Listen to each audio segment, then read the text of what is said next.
আসসালামু আলাইকুম, কেমন আছেন আপনারা সবাই? আশা করি সবাই খুব ভালো আছেন। তো আল্লাহ তাআলার অশেষ রহমত এবং আপনাদের সকলের দোয়ায় আমরা তো ভালো আছি। তো সবাইকে ঈদ মুবারক জানিয়ে আজকের ব্লগটা শুরু করতেছি। আজকে ঈদের দ্বিতীয় দিন। তো সবাই আজকের ব্লগটা আমাদের সাথে আসলে দেখতে থাকেন। আপনাদের জন্য কিছু নতুনত্ব নিয়ে আসার চেষ্টা করছি। তো কালকে রাত্রে আর কি কথায় কথায় ইলিশ মাছের কথা বলছিলাম আপনাদের ভাইয়ার সামনে। তো আমি সকালবেলা ঘুম থেকে উঠে দেখি যে আপনাদের ভাইয়া আমাকে সারপ্রাইজ দেওয়ার জন্য সকালবেলা বাজার থেকে ইলিশ মাছ কিনে নিয়ে আসছে। তো আমি দেখে তো অবাক, আমি আর কি, ও আমাকে বলে নাই যে বাজারে যাবে। তো সকালবেলা ঘুম থেকে উঠেই দোকানে যাওয়ার আগেই উনি বাজারে চলে গেছে ইলিশ মাছ নিয়ে আসার জন্য। তো এটা নাকি আমার ঈদ সারপ্রাইজ। তো আমার কাছে কিন্তু আসলে অনেক ভালো লাগতেছে। তো এখানে 3 কেজি আছে ইলিশ মাছ। তো মাছগুলো আর কি বেশি বড় বড় না, আবার বেশি ছোটও না আর কি। বড় মাছ আপনাদের ভাইয়া বাজারে গেছিল, এমনি তো ঈদের বাজার, তো বড় মাছ পায় নাই, তো এজন্যই এই সাইজের মাছগুলো নিয়ে আসছে। আর মাছের বাজার নাকি একেবারে আগুন। তো আজকে যে মাছ পাইছে আর কি এটাই নাকি বেশি। তো আপনাদের ভাইয়া ভাবছিল যে যাবে, কিন্তু পেলে পেলো, না পেলে না পেলো, এরকম একটা বিষয়। তো যে আর কি পেয়ে গেছে, তো এটা আমার ভাগ্য বলা চলে, কারণ ঈদের পরের দিন তো অনেক সময় মাছের বাজারে মাছ থাকে না। আমাদের আশুলিয়াতে তো আর এত লোকজন নাই, সীমিত পরিমাণ লোকজন। তো দেখুন মাছগুলো কিন্তু একেবারে পদ্মার ইলিশ মাছ, কি সুন্দর চকচক করতেছে, আর মাছগুলো কিন্তু টাটকা। আসলে টাটকা ইলিশ মাছ চেনার একটা উপায় হচ্ছে, এটাকে একটা মাছ যে বিক্রি করে ওই ভাইয়া আমাকে বলছিল যে চোখ দেখবেন, যে ইলিশ মাছের চোখ লাল সেটা আর কি একটু পুরনো, আর যেই মাছের চোখ লাল না সেটা আর কি ভাববেন যে টাটকা মাছ। তো আপনাদের ভাইয়া ওই এই বুদ্ধিটাই অ্যালাউ করে। তো বাজারে যখন গেছে তখন আর কি চোখ দেখে আর কি, এখন আপনাদের ভাইয়া এই কাজটা করে, চোখ দেখে তারপর ইলিশ মাছ নিয়ে আসছে। তো ভালোই হয়েছে। এখন আর কি আমাদের গাছে পুঁই শাক আছে, বেগুন আছে। তো সুন্দর আর কি সব কিছু নিজের ক্ষেতের সবজি দিয়ে আসলে রান্না করা যাবে। তো এদিকে জিলানের আব্বু জিলানের জন্য একটা বেলুনের আসলে প্যাকেটের অর্ডার দিছিল। জিলান তো আপনারা জানেন যে ও বেলুন খুব খুব পছন্দ করে। তো সেজন্য ওর বাবা আর কি, ও প্রত্যেক দিন 10 টাকা 15 টাকার বেলুন কিনে। তো ওর বাবাকে আমি বলছি যে এত কি বেলুন, দোকানে তো আপনারা জানেন 2 টাকা আর 5 টাকা, তো ও 2 টাকা দামের বেলুন কখনোই নিবে না, ওগুলো নাকি ছোট। তো সেই জন্যই আর কি ওর আব্বুর কাছ থেকে টাকা নিয়ে আসে, 5 টাকা দামের বেলুন কিনেও। তো আমি বলছি এত টাকা দিয়ে বেলুন কেনার প্রয়োজন কি, তুমি অর্ডার দিও, এক প্যাকেটে কতগুলো বেলুন থাকে। তো অর্ডার দিছে ওর আব্বু, তো অনেকগুলো বেলুন। তো বেলুন দেখে তো জিলান অনেক খুশি। তো কালকে আসলে মেহেদি যখন পড়তেছিলাম, তো চান রাতের দিন দিতে পারি নাই, অনেক কাজ ছিল, ঘর দুয়ার গুছানো, আসলে মার সাথে কাজ করে দিছি। তো ঈদ জানেনই তো যে আপনারা তো জানেন যে মেয়েদের অনেক কাজ পড়ে যায় আসলে। আর সবাই কাপড় চোপড় যার যার মতো সকালে নামাজ পড়তে যাবে সবাই, তো যার যার মতো সাইড করে রাখতে হয়, জায়নামাজগুলো গুছিয়ে রাখতে হয়। তো সব কিছু করে টোরে আর কি দেওয়ার সময় পায় নাই। আর জিলানও আপনারা তো জানেন না, জিলান কিন্তু চান রাতের দিন আবার ওর আব্বু আসছে দোকান থেকে রাত্রের 2:30টার দিকে, তো ও রাত্রের 2:30টার দিকেই ঘুমাইছে। ও যদি ঘুমাইতো তাহলে এক ফাঁকে মেহেদি পরে ফেলতাম, কিন্তু তখন আর কি মেহেদি হাতে দিতে পারি নাই। তো কালকে আবার ঈদের দিন বিকালে এক হাতে দিছি, তখনও জিলান অনেক কান্নাকাটি শুরু করে দিছে, তুমি মেহেদি কেন দাও, মানে কি যে অবস্থা করছে, আপনাদেরকে যদি একটু ভিডিও করে দেখাতে পারতাম তাহলে বুঝতেন। তো আজকে যখন জিলহান দুপুরের দিকে ঘুমাইছে, তো তখন ভাবলাম যে মেহেদিটা একটু দেই এক হাতে।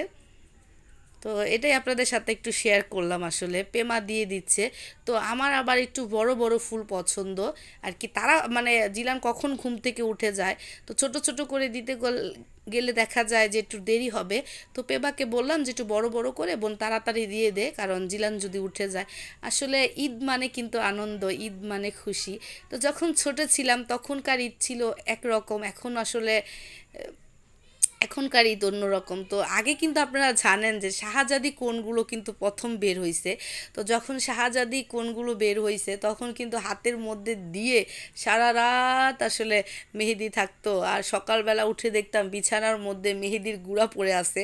তো আপনারা কারা কারা শাহজাদি মেহেদি ইউজ করছিলেন তারা কিন্তু অবশ্যই কমেন্টের মাধ্যমে জানাবেন। আমি দেখতে চাই যে সেই সময়কার স্মৃতিগুলো কার কার মনে আছে।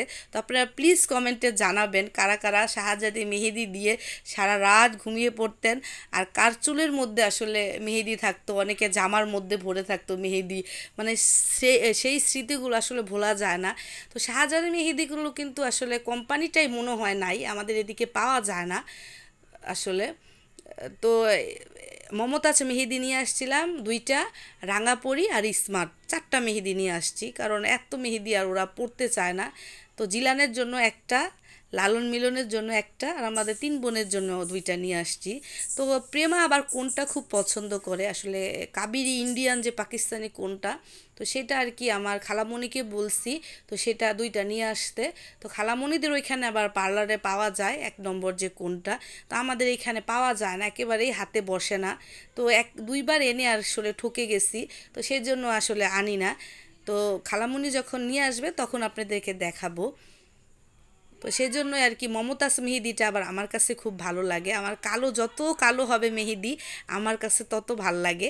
তো প্রেমা আবার রাঙাপুরিটা পছন্দ করে, তো সানিয়া আবার স্মার্টটা পছন্দ করে। তো এক একজনের এক এক পছন্দ। তো সেই জন্যই আর কি তিন বোনের জন্য আসলে আলাদা আলাদা ব্র্যান্ডের মেহেদিগুলো নিয়ে আসছি। তো সানিয়া এখনও মেহেদি দেয় নাই, তো ও যখন দিবে একটু সময় করে দিবে, তো ওর হাতের যেই মানে ডিজাইনটা করবে সেটা আপনাদেরকে দেখানোর চেষ্টা করব। তো ছোটোবেলায় যখন শাহজাদি কোন মেহেদি পড়তাম, তো তখন কিন্তু ঘুম থেকে যখন উঠতাম তখন হাতগুলো কিন্তু লুকিয়ে রাখতাম, আসলে দেখতাম যে কার হাতের রংটা কেমন হয়েছে। তো আগে কিন্তু অনেক মজা হইতো, এই মেহেদি নিয়েই একটা মানে ঈদের মেন আনন্দই ছিল মেহেদি পরা। তো তখন কিন্তু খুব ভালো লাগতো আসলে, যারটা লাল না হইতো তো আরেকজন তাকে চেতাইতো যে তোর মেহেদি দেওয়া হয় নাই।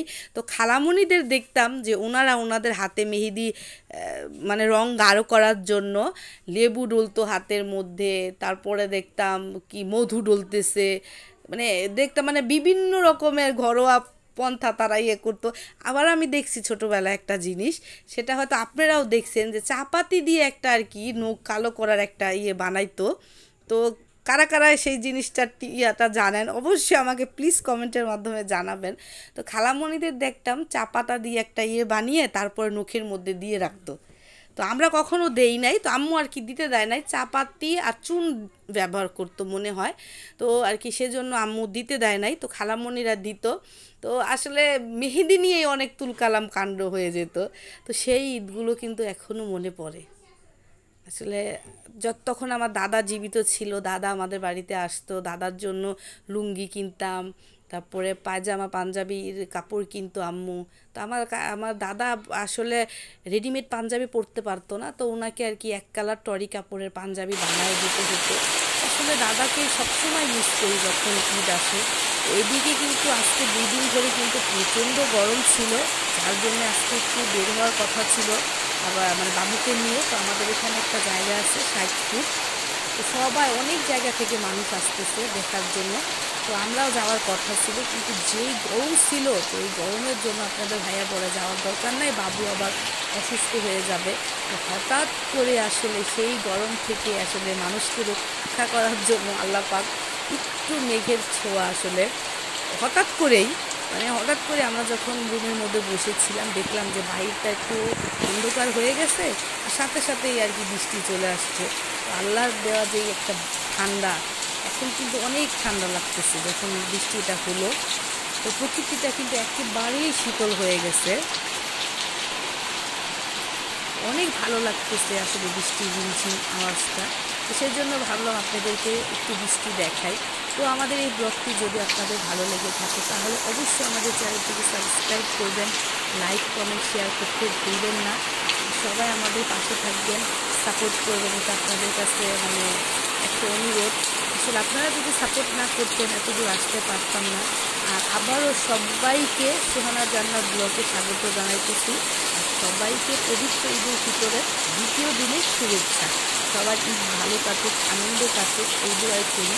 তো আপনারা যারাই আপনাদের দেশের বাড়িতে গেছেন আসলে এত কষ্ট করে, তো তারা কিন্তু আসার সময় একটু একটু সচেতন হয়ে আসবেন, আর একটু এত তাড়াহুড়া করবেন না। প্রয়োজনে যে আপনাদের অফিস আদালত খোলার একদিন আগে গাড়িতে উঠবেন, যাতে ইদানিং দেখা যাচ্ছে যে সেদিন দেখলাম যে ফেরিতে এতগুলো মানুষ আসলে হুড়ুহুড়ি করে মারা গেছে। তো আমার কাছে কিন্তু খুব খুব খারাপ লাগছে। তো আমরা যারাই আছি আমরা এক